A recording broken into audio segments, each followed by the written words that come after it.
నమస్తే, welcome to VPR economics. మనం Indian ఎకానమీలో భాగంగా ఆర్థిక సంస్కరణలు అనేటటువంటి టాపిక్ని డిస్కస్ చేస్తూ ఉన్నాం. దానిలో భాగంగా 1991లో మనం ఈ ఆర్థిక సంస్కరణలు తీసుకురావడానికి ముందు ఉన్నటువంటి పరిస్థితులు ఏమున్నాయి, ఎటువంటి సమస్యల్ని మనం ఎదుర్కొన్నాం అనేటువంటి అంశాలని మనం గత వీడియోలో డిస్కస్ చేసాం. ఇప్పుడు ఈ వీడియోలో మనం ఈ నూతన ఆర్థిక సంస్కరణలు అనేవి చెప్పుకుంటున్నాం. సో ఆ సంస్కరణలు అనేవి ఏం తీసుకొచ్చారు అంటే, పాత పద్ధతుల్లో విడిచిపెట్టి కొత్త పద్ధతులు ఏం తీసుకొచ్చారు, ఎటువంటి పద్ధతుల్లో మళ్ళీ మనం ముందుకెళ్ళాలని నిర్ణయించుకున్నారు అనేటువంటి అంశాలని మనం ఈ వీడియోలో చూస్తాం. మనకి 1991 వచ్చేటప్పటికి భారతదేశం యొక్క ఆర్థిక పరిస్థితి చాలా దిగజారిపోయింది. ఆర్థిక సంక్షోభం అనేది ఏర్పడింది. దీనితో మనం ఇతర దేశాల నుంచి కావచ్చు, లేదంటే అంతర్జాతీయ సంస్థల నుంచి కావచ్చు, మనం అప్పు తెచ్చుకోవాల్సినటువంటి పరిస్థితులకు వచ్చేసాం.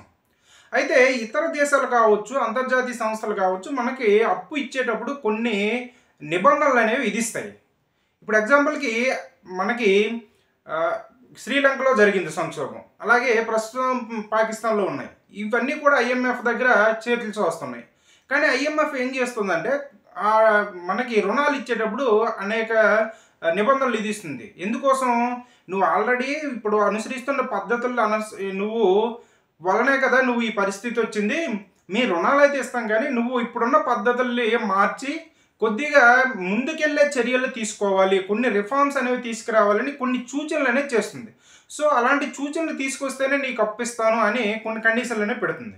సో అలా మనకి 1991 వచ్చేటప్పటికి మనం ఐఎంఎఫ్ దగ్గర, అదేవిధంగా వరల్డ్ బ్యాంక్ దగ్గర, అదేవిధంగా ఈ ఫెడరల్ బ్యాంక్, మన అమెరికాకు చెందినటువంటి కేంద్ర బ్యాంక్ దగ్గర మనం రుణాల కోసమని చేయి చాచడం అని జరిగింది. సో అవి కొన్ని కండిషన్లు అనేవి పెట్టాయి. ఎటువంటి కండిషన్లు, మనం ఇప్పుడు ఉన్నటువంటి ఈ ఆర్థిక పరిస్థితుల్లో మనం అవలంబిస్తున్నటువంటి ఈ చర్యలని మార్చి కొత్త చర్యలు తీసుకురావాలి అనే కండిషన్లు పెట్టడం అనేది జరిగింది. సో అందుకోసమే మనం ఈ ఆర్థిక సంస్కరణలు దేని ప్రభావంతో తీసుకొచ్చాం, వాషింగ్టన్ సూచనల మేరకు అని చెప్తాం. వాషింగ్టన్ సూచనలు అంటే ఐఎంఎఫ్ యొక్క హెడ్ క్వార్టర్ మనకి వాషింగ్టన్ డీసీలో ఉంటుంది. అలాగే ఈ వరల్డ్ బ్యాంక్ యొక్క హెడ్ క్వార్టర్ కూడా వాషింగ్టన్ డీసీలో ఉంటుంది.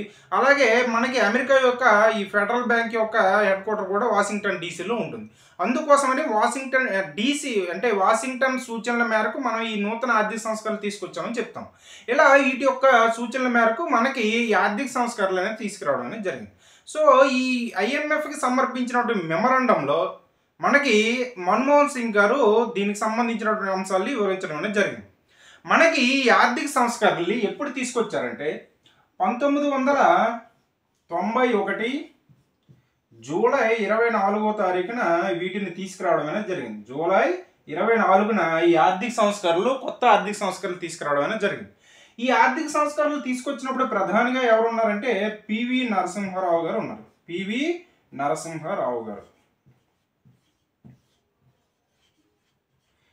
నరసింహారావు గారు ప్రధానిగా ఉన్నారు. అదేవిధంగా మన్మోహన్ సింగ్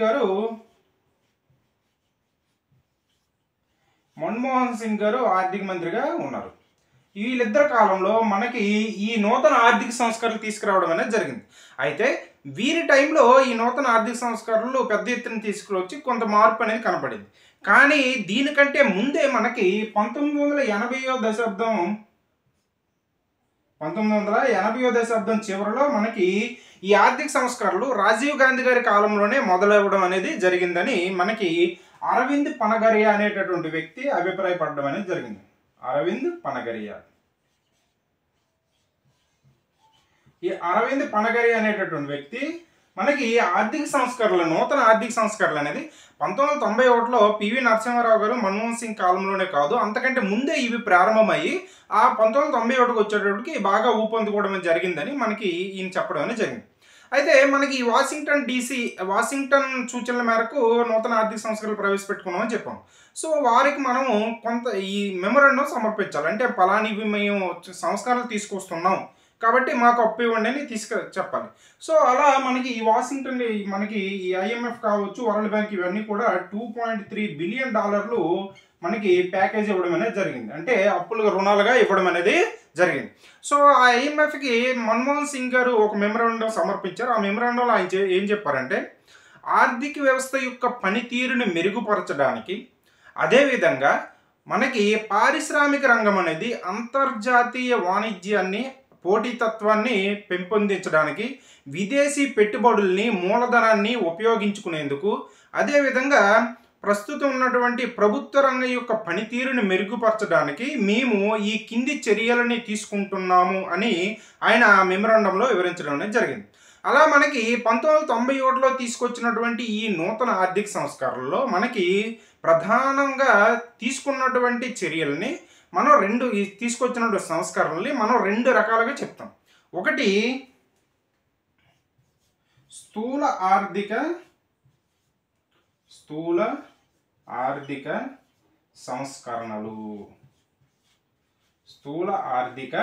సంస్కరణలు.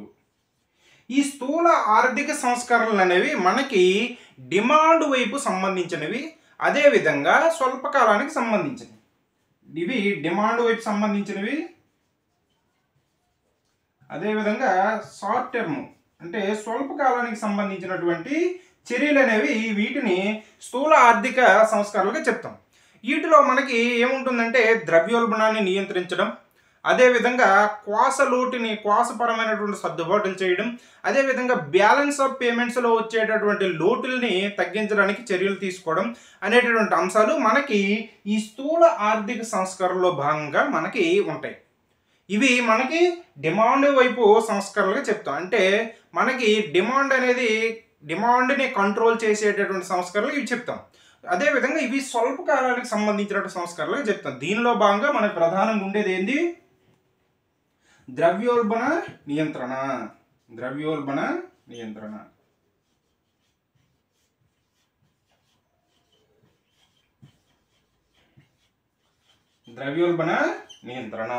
అంటే భారతదేశం అనేది 1991లో పెట్టుకున్నటువంటి ఈ సంస్కరణలో ద్రవ్యోల్బణ నియంత్రణ కూడా ఒక సంస్కరణ చెప్తాం. ఈ ద్రవ్యోల్బణం అనేది మనకి ఏ కారణాల వలన ఏర్పడుతుంది?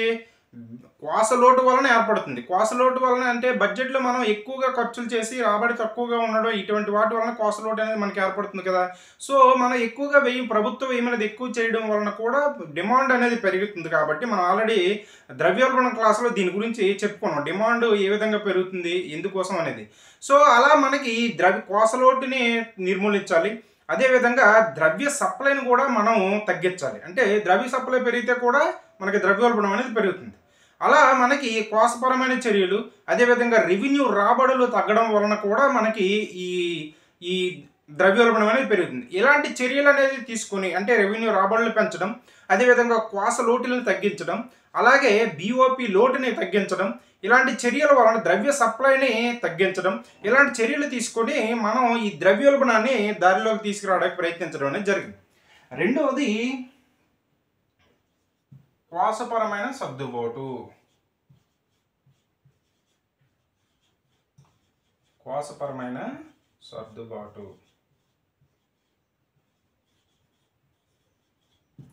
క్వాసపరమైనటువంటి సర్దుబాటు. ఈ క్వాసపరమైన సర్దుబాటు అదేవిధంగా BOPలో సర్దుబాట్లు కూడా మనం తీసుకురావాల్సినటువంటి అవసరం అనేది ఉంది. ఈ క్వాస లోట్లు అనేవి మనకి ఎందుకోసం ఏర్పడతాయి? మనకి ఈ క్వాస లోట్లు అనేవి 1970కి వచ్చేటప్పటికి ఈ క్వాస లోటు అనేది మనకి 4% ఉండేది. 1970కి వచ్చేటప్పటికి ఈ క్వాస లోటు అనేది 4% ఉంటే అది 1991కి 92కి వచ్చేటప్పటికి 1991కి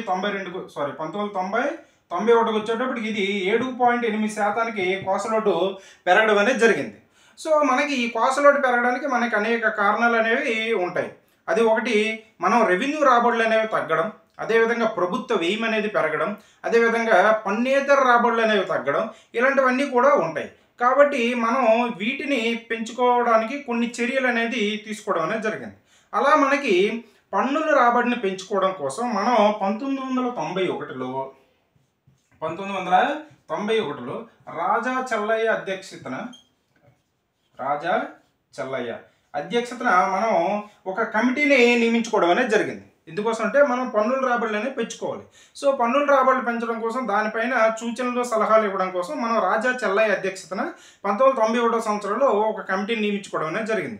అలాగే మనకి ఈ క్వాసలోటు పెరగడానికి ప్రభుత్వ వ్యయం పెరగడం కూడా ఒక కారణం, అదేవిధంగా సబ్సిడీలు, అదేవిధంగా రుణ చెల్లింపులు, అదేవిధంగా రక్షణ వ్యయం పెరగడం, ఇలాంటివన్నీ కూడా మనకి ఉన్నాయి.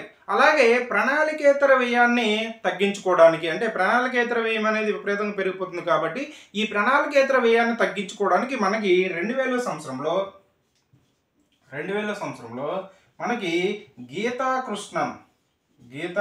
కృష్ణన్ అధ్యక్షతన మనకి ఒక కమిటీని నియమించుకోవడం అనేది జరిగింది. 2000 సంవత్సరంలో ఈ ప్రణాళికేతర వ్యయాన్ని తగ్గించడం కోసం ఒక కమిటీని నియమించడం అనేది జరిగింది. ఈ విధంగా మనకి ఈ కోసలోటుకు సంబంధించినటువంటి చర్యల్ని మనం తీసుకోవడం అనేది జరిగింది. ఈ చర్యల వలన మనకి ఈ కోసలోటు అనేది 2024కి వచ్చేటప్పటికి 2024కి వచ్చేటప్పటికి బడ్జెట్ అంచనాల ప్రకారం 2024-25 బడ్జెట్ అంచనాల ప్రకారం మనకి కోసలోటు ఫిజికల్ డెఫిసిట్ అనేది 5.1%కి వచ్చింది. అదేవిధంగా రెవెన్యూ డెఫిసిట్ అనేది మనకి 2%గా ఉన్నది.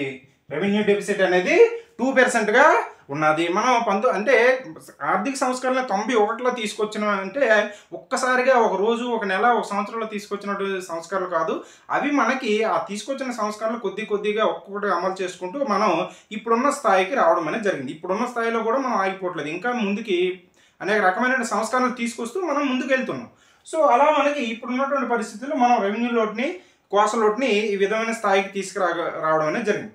ఆ తర్వాత చూసుకున్నట్టుగైతే మూడో అంశం మనం బీఓపీ సర్దుబాటు చర్యలు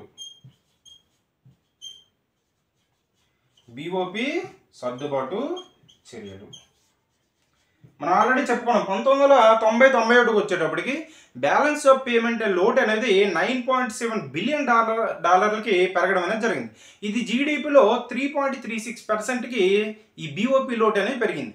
సో కాబట్టి మనం బీఓపీ లోటు తగ్గించడం కోసం చర్యలు అనేది తీసుకోవాలి. అలా ఏం చేశారంటే 1991లో రూపాయికి డీవాల్యుయేషన్ చేశారు. మూల్యహీనీకరణ అంటాం. ఈ విధంగా అంటే రూపాయి యొక్క విలువని మనం కావాలని తగ్గించడం అన్నమాట. ఈ మధ్య చైనా అనేది ఇలాంటి పనులు చేస్తుంది. అంటే రూపాయి యొక్క విలువను తగ్గిస్తే ఏమవుతుందంటే మన వస్తువులు అనేవి ఇతర దేశాల్లో చౌక అవుతాయి. అదేవిధంగా మన వస్తువు అంటే ఇతర దేశాల నుంచి మనకు వచ్చే వస్తువులు అనేవి మనకి ఖరీదు అవుతాయి, బాగా ఎక్కువ రేట్ అవుతాయి. సో దాంతో ఏం చేస్తాం, మనం ఎక్కువ రేటు ఉండే వస్తువులు మనం కొనడం తగ్గిస్తాం కాబట్టి ఇతర దేశాల నుంచి దిగుమతులు అనేవి తగ్గుతాయి. సో మన వస్తువులకి రేట్ అనేది తగ్గుతుంది కాబట్టి ఇతర దేశాల్లో వాటికి డిమాండ్ అనేది పెరుగుతుంది. దాంతో ఎగుమతులు పెరుగుతాయి, దిగుమతులు తగ్గుతాయి. దాంతో మనకి విదేశీ మారక నిల్వలు అనేవి భారతదేశంలో పెరుగుతాయి. అందుకోసమని 1991లో మనకి ఈ మూల్యహీనీకరణ డివాల్యూషన్ అనేది చేయడం అనేది జరిగింది. రూపాయి యొక్క విలువని వాంటెడ్గా తగ్గించడం అనేది జరిగింది. అదేవిధంగా మనకి 1992-93లో మనకి లెర్మ్స్ అనేది తీసుకురావడం అనేది జరిగింది. లెర్మ్స్ అంటే liberalised exchange rate management system. అంటే మనకి అంతకుముందు ఎలా ఉండేదంటే మన రూపాయి ఇప్పుడు డాలర్కి మనం ఎగ్జాంపుల్ ఒక డాలర్కి 82 రూపాయలు 84 రూపాయలు అని చెప్తాం. ఇది ఎలా నిర్ణయిస్తుంది, మనకి మార్కెట్లో ఈ కరెన్సీలకు ఉండే సప్లై డిమాండ్లు బట్టి నిర్ణయిస్తుంది. సో అంతకుముందు అలా కాకుండా ఆర్బీఐ అనేది నిర్ణయించేది. ఎగ్జాంపుల్కి ఒక 10 రూపాయలకి ఒక డాలరు నువ్వు ఇలాగే ఎక్స్చేంజ్ చేయాలరా బాబు అని చెప్పేది. దాంతో మనకి అది కొన్నిసార్లు ఇతరులు మనల్ని యాక్సెప్ట్ చేయకపోవచ్చు. దాంతో మనకి విదేశీ వ్యాపారం అనేది అంతగా జరగదు. దాంట్లో కొన్ని సవరణలు తీసుకొచ్చి మనకి 1992-93లో లెర్మ్స్ అనేటటువంటి అంటే liberalised exchange rate management system. అంటే ఇప్పుడు ఉన్నటువంటి సప్లై డిమాండ్లు మన రూపాయి యొక్క విలువని ఇతర దేశాల కరెన్సీలో నిర్ణయించేటటువంటి అంశాన్ని కొంతవరకు అంటే ఆర్బీఐ ప్రమేయం ఉంటుంది అవసరమైనప్పుడు. మిగతా సమయంలో ఈ సప్లై డిమాండ్ మార్కెట్లో ఉండే సప్లై డిమాండ్లు అనేవి ఈ ఎక్స్చేంజ్ రేట్ నిర్ణయిస్తాయి. ఇలాంటి పద్ధతిని 1992-93లో ఈ లెర్మ్స్ అనేటువంటి పద్ధతిని తీసుకురావడం అనేది జరిగింది. ఈ విధంగా మనకి ఈ బీఓపీ సర్దుబాట్ల చర్యలు అనేది తీసుకోవడం అనేది జరిగింది. దాంతో మనకి 1991 మార్చి నాటికి మనకి విదేశీ మారక నిల్వలు అనేవి $2.28 బిలియన్ ఉన్నటువంటి విదేశీ మారక నిల్వలు ప్రస్తుతం మనం 2024 మే 10కి వచ్చేటప్పటికి ఇవి $644.15 బిలియన్ పెరగడం అనేది జరిగింది. అంటే ఈ రకమైనటువంటి బీఓపీ లోడ్లో సర్దుబాటు చర్యల కోసం మనం తీసుకున్నటువంటి చర్యల వలన విదేశీ మారక నిల్వలను అంటే విదేశీ కరెన్సీ కావచ్చు, గోల్డ్ కావచ్చు, ఇలాంటి ఫారెక్స్ రిజర్వ్స్ అనేవి భారతదేశంలో $644.15 బిలియన్ 2024కి వచ్చేటప్పటికి రావడం అనేది జరిగింది. ఇది మనకి ఈ స్థూల ఆర్థిక సంస్కరణలు అనేది తీసుకురావడం అనేది జరిగింది. నెక్స్ట్ అది నిర్మాణాత్మక సర్దుబాటు చర్యలు అనేవి నెక్స్ట్ వీడియోలో డిస్కస్ చేద్దాం. అంటే ఇప్పుడు చెప్పుకున్నటువంటి అంశం మనకి షార్ట్ టర్మ్కి సంబంధించింది, డిమాండ్ వైపుకి సంబంధించి. సో నెక్స్ట్ చెప్పేది లాంగ్ టర్మ్కి సంబంధించింది, సప్లై వైపుకి సంబంధించినటువంటి చర్యలు అనేది మనం చెప్పడం అనేది జరుగుతుంది. ఇది మనం ఈ వీడియోలో ఈ ఆర్థిక సంస్కరణలు, నూతన ఆర్థిక సంస్కరణలు అనేవి ఎటువంటి సంస్కరణలు తీసుకొచ్చారు అనేటువంటి, ఏ సంవత్సరంలో ఈ సంస్కరణలు ప్రారంభించారు, ఎటువంటి సంస్కరణలు తీసుకొచ్చారు అనేటువంటి అంశాల్లో మనం కొంత భాగాన్ని చెప్పుకోవడం అనేది జరిగింది. నెక్స్ట్ వీడియోలో మిగతా అంశాన్ని మనం డిస్కస్ చేయడం అనేది జరుగుతుంది. ఇది మనం ఈ వీడియోలో చెప్పుకున్నటువంటి అంశం. ఈ వీడియో కానీ మీకు నచ్చినట్టయితే లైక్ చేయండి, షేర్ చేయండి, సబ్స్క్రైబ్ చేయండి. Thank you.